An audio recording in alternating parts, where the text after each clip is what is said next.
I thought we might skip it for lack of time, but anyway, we carry on.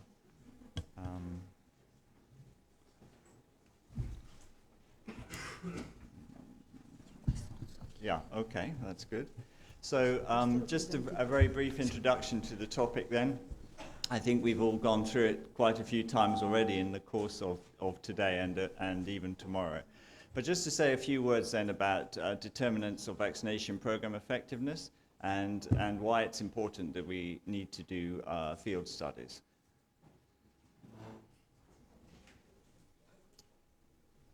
Okay, so we have a number of different factors that are going to be important. So we all tend to think about the vaccine, and we've already had a lot of discussions about potency and match and consistency of batch production, and we could add in purity of NSPs and all these factors.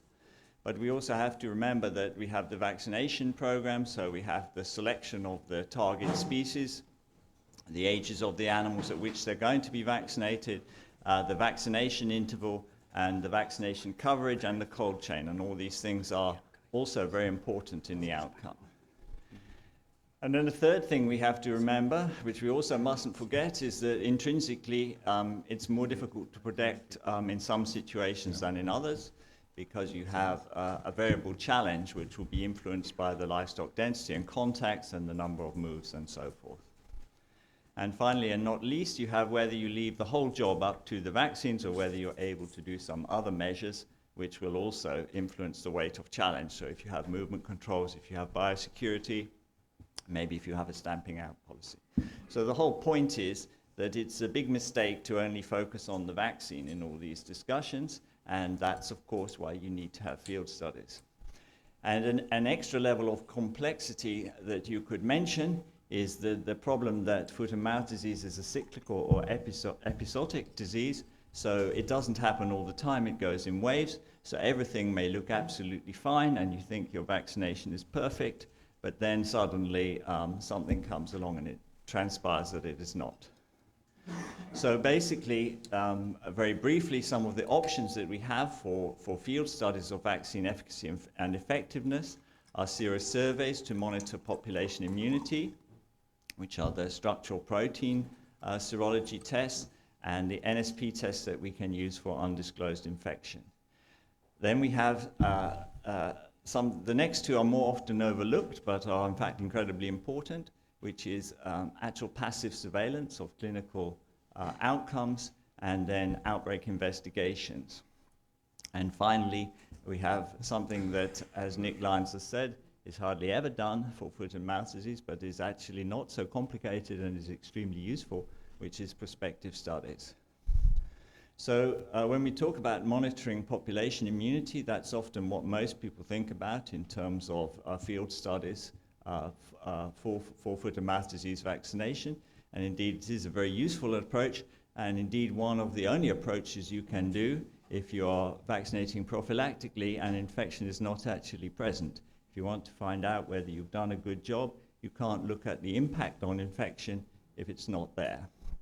And importantly, like Case has said, you can do some of these studies on a very small scale and they can still be very useful, and there is a good synergy with vaccine coverage, so you can do small scale population immunity studies and put these together with, for instance, vaccination coverage information and still get a lot of information from a relatively small amount of high-tech effort. Obviously, you need to consider population heterogeneity, especially the effect of age and number of vaccinations.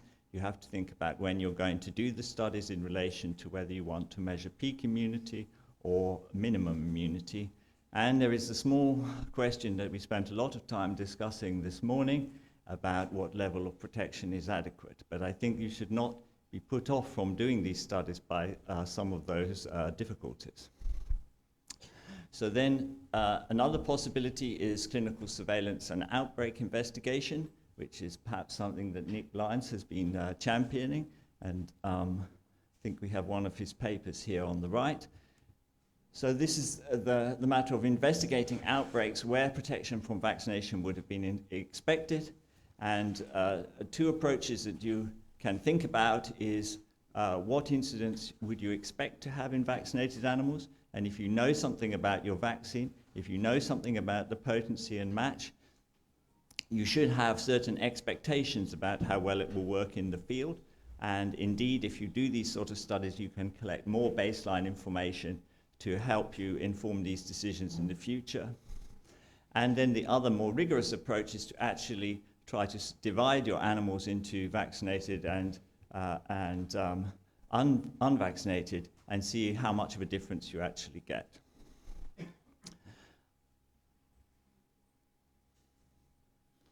So in terms of monitoring for undisclosed infection, I think we're all fairly familiar with this as well, with doing NSP serosurveys, and mostly this is done after prophylactic vaccination. In fact, it would be a very good idea to also do it after emergency vaccination, both for free countries to help produce evidence of the effectiveness of vaccination, because it's very difficult to prove absence by NSP serosurveys, and also it's very useful when it's used prophylactically in endemic countries. Here, of course, we also have challenges. We have the problems of false positive reactors in low incidence situations in free countries. And I would say the biggest problem with these surveys when they're done in endemic countries is a failure to collect sufficient data at the same time as collecting the samples. And that means that when so often you get these reports where people show prevalence studies and they show we have a difference here, here, and here, but if you've not collected the epidemiological information at the same time as the samples, you cannot really make sense of what these differences really mean or how they could be explained. And then finally, we have the question of prospective studies, which of course are the most useful of all probably, and the least often done. And perhaps in part, this is always a challenge between the conflict between resources needed for disease control versus investigation. But it is a pity, because you can get a lot of information from these, and as everybody has said, this is routinely done in human vaccination. So you can follow animals as part of routine vaccination, or you can set up specific vaccine trials under conditions which, for instance, give you automatic control groups. You can follow how immunity waxes and wanes, and you can see how much disease occurs. And then the issues become how to get matched unvaccinated controls, and as it says at the end, it's highly informative but rarely done. So I will now just hand over to Giancarlo to finish the talk.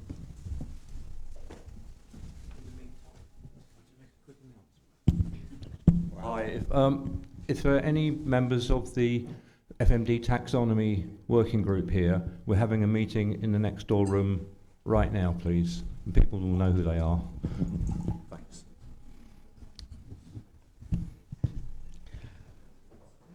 Okay, just I have some additional few slides to show you, but one of the things that we found when discussing about these things is maybe some confusion sometimes about the terminology. Sometimes vaccine efficacy and effectiveness, they are used as they were interchangeable, but actually they are not. Maybe the reason of this confusion is because they use the same equation to estimate what vaccine efficacy and what vaccine effectiveness is, but they are actually meaning two different things. And the main difference is because when you want to do a vaccine efficacy study, you usually do a randomized clinical trial, while for estimating vaccine effectiveness is a field observational studies.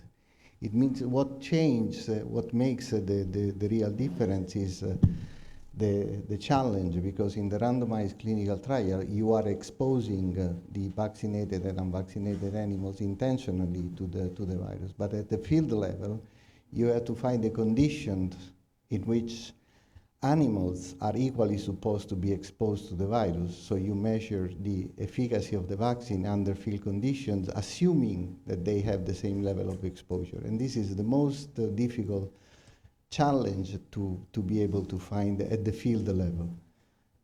In endemic settings, it might be easier in a way, so we have some advantage in that. But what I wanted actually to do is to put this issue of vaccine efficacy and effectiveness into the perspective of the progressive control pathway for foot and mouth disease. I think yesterday Keith has remembered that now it's 10 years that this framework has been developed. Recently, there has been a second edition, the one that you can see here, in which I think it is maybe more clear what is the OIE domain, let's call it this way in the pathway, and what is the GFTATS domain. So it means that countries which are at the lower stages of the PCP, they are trying to move up to a stage in which they can obtain an endorsement of their national control program, which automatically will make these countries to be under the OIE domain.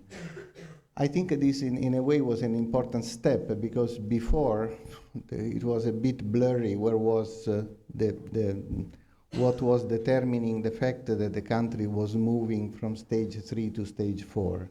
At least this way it is maybe more clear. But some of these things and some of these challenges that we find, especially in endemic settings, they have become clear in applying the PCP in supporting countries in their efforts to control foot and mouth disease.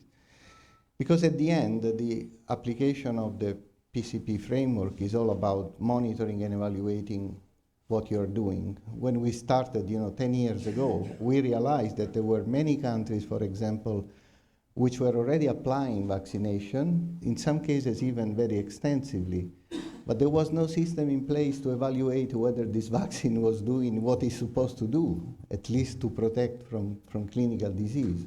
So introducing these new elements, and there is some technical tools that have been developed in the meantime, the PVM is maybe one of them, is because of the need to introduce in countries which are embarking into this challenge work that is controlling EuFMD, they could have a tool through which they could measure the success of what they were doing. This is also a rather important point, because in many endemic countries, EuFMD is competing with many other problems, many other diseases, and sometimes it's difficult to say that EuFMD could be considered a priority in a context where there are many other diseases. It's difficult to say that EuFMD is a priority because it is not a zoonotic disease. It's difficult to say that EuFMD is a priority because it's not killing most of the animals. So these tools are all tools which are providing also to say, well, but there are some benefits that you can actually measure. It's not only, the improvement of the epidemiological situation, but it's more than that.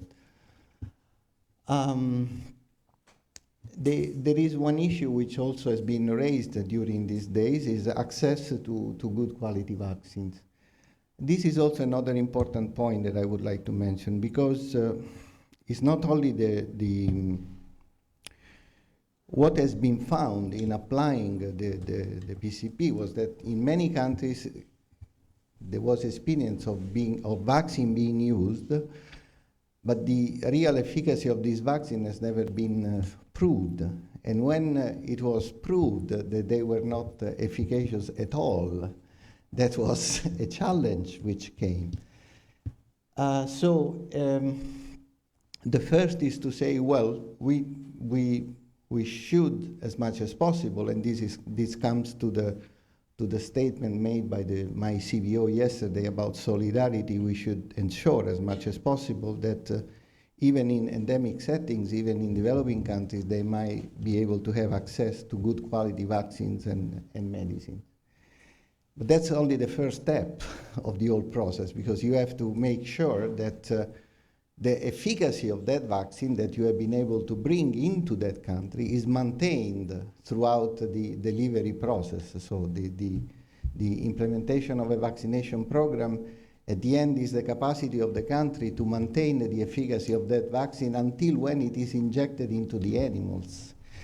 And so the promotion of this small-scale immunogenicity study, for example, with the assistance of the manufacturers, because there are for example, serum samples which can be made available for countries to measure and to see to which extent they are able to perform and to reach the expected efficacy of that vaccine. So these are all important things that we should be able to provide.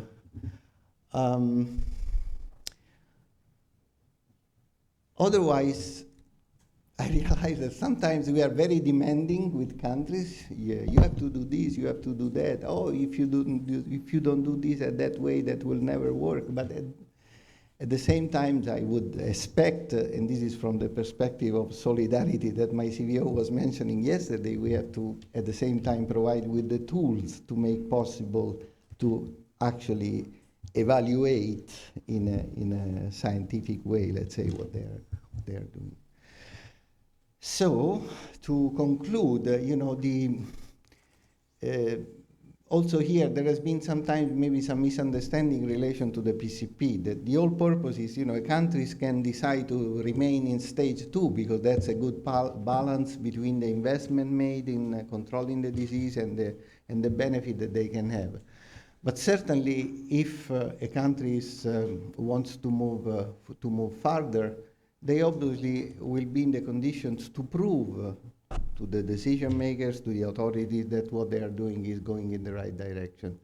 Field observational studies may offer a practical way to do this.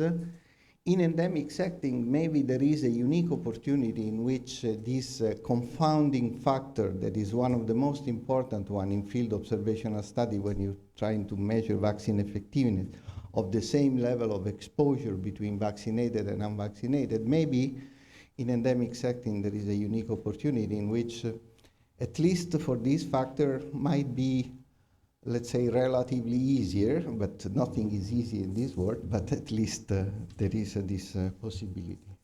So this is the conclusion of my talk.